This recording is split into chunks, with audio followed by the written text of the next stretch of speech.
अस्सलाम वालेकुम। ये एक बहादुर सिपाही की कहानी है, एक जंगजू जिसे दुनिया अल्लाह की तलवार के नाम से जानती है। आपका नाम हज़रत खालिद बिन वलीद रज़ी अल्लाह ताला अन्हु था। इनके नाम के मुअज़्ज़ज़ ज़िक्र ने ही इनके दुश्मनों की रीढ़ की हड्डी को हिला कर रख दिया। लेकिन आज हम इनकी ज़िंदगी के दिल हिला देने वाले सच्चे हज़रत खालिद मक्का के एक ताकतवर और मुअज़्ज़ज़ कबीले बनु मुअज़्ज़म में पैदा हुए। इनके वालिद वलीद बिन मुग़ीरा का शुमार मक्का के अमीर और बाअज़्ज़ लोगों में होता है। खालिद बचपन ही से मजबूत था। ऐसे घोड़ा सवारी, तलवारबाजी और जंग की तबीयत वसी में मिली। अल्लाह ताला ने फातरी तौर पर इसे लड़ने की सलाहियत से नवाजा था। लेकिन इस वक्त लोग इस्लाम और रसूल अल्लाह रज़ी अल्लाह ताला अन्हु के खिलाफ थे। ग़ज़वा उहद में जब मुसलमान फातह के करीब थे तो खालिद ने अपनी अस्करी महारत का इस्तेमाल करते हुए इनके ऊपर पीछे से हमला कर दिया और हालात का रुख मोड़ दिया। इस जंग में मुसलमानों को भारी नुकसान उठाना पड़ा, लेकिन यह सिर्फ एक शिकस्त नहीं थी, ये एक दिल की ख्वाहिश थी।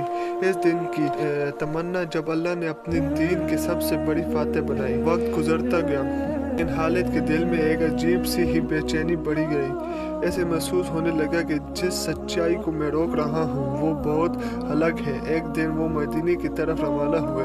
जब वो रसूल अल्लाह रज़ी अल्लाह ताला अन्हु के सामने पहुँचे तो मुस्कुराए और पूछा कि या रसूल अल्लाह, खालिद जैसा अक्लमंद आदमी अभी तक इस्लाम को क्यों नहीं समझ सका? मैं कहा है अल्लाह के रसूल, मैं सारी उम्र हालत रास्ते पर रहा। मैं गवाही देता हूँ अल्लाह एक है और आप उनके सच्चे रसूल हैं। वो लम्हा जब एक शख्स जो कल इस्लाम का दुश्मन था उसके लिए अपनी जान कुर्बान करने के लिए तैयार था। वो लम्हा तरीके इस्लाम का हसीन तरीन लम्हा था। इस्लाम कबूल करने के बाद हज़रत खालिद का शुमार इस्लाम के बेहतरीन सिपाहियों में होता है। ग़ज़वा मुअत्ता में यकते दीगर से 3 सरदार शहीद हुए तो खालिद ने जंग की कमान संभाली।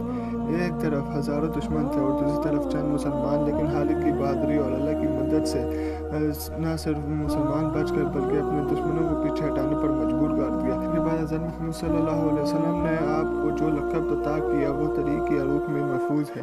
इसने ऐलान किया कि अब से खालिद अल्लाह की तलवार यानी सैफुल्लाह है। यबूक की जंग हो, कदसिया की जंग हो या हज़ारों मील दूर रोम और जंगल की लड़ाई, खालिद बिन वलीद ने अपनी बहादुरी और हिकमत से इस्लाम का झंडा लहराया। कभी 300 मुसलमानों के साथ उसने 2 लाख रोमियों को शिकस्त दी और कभी इसने सरा में ऐसी लड़ाइयाँ लड़ी कि दुश्मनों को मालूम ही ना हो सका वो इंसान है या फरिश्ता। लेकिन वो दिन आ गया जब अल्लाह की तलवार मैदान जंग से उसके बिस्तर पर आ गई। मौत करीब थी और खालिद की आंखों में आंसू थे। इसने कांपती हुई आवाज़ में कहा कि मैंने सारी ज़िंदगी अल्लाह की राह में तलवार चलाई। मेरा जिस्म का कोई ऐसा हिस्सा नहीं जिस पर जख्म न हो, लेकिन देखो मैं बिस्तर पर मार रहा हूँ। गोया मुझसे बुज़दिल शहीद हो जाए तो बेहतर होगा। यह वो दौर था जो एक सच्चा मोमिन ही महसूस कर सकता है।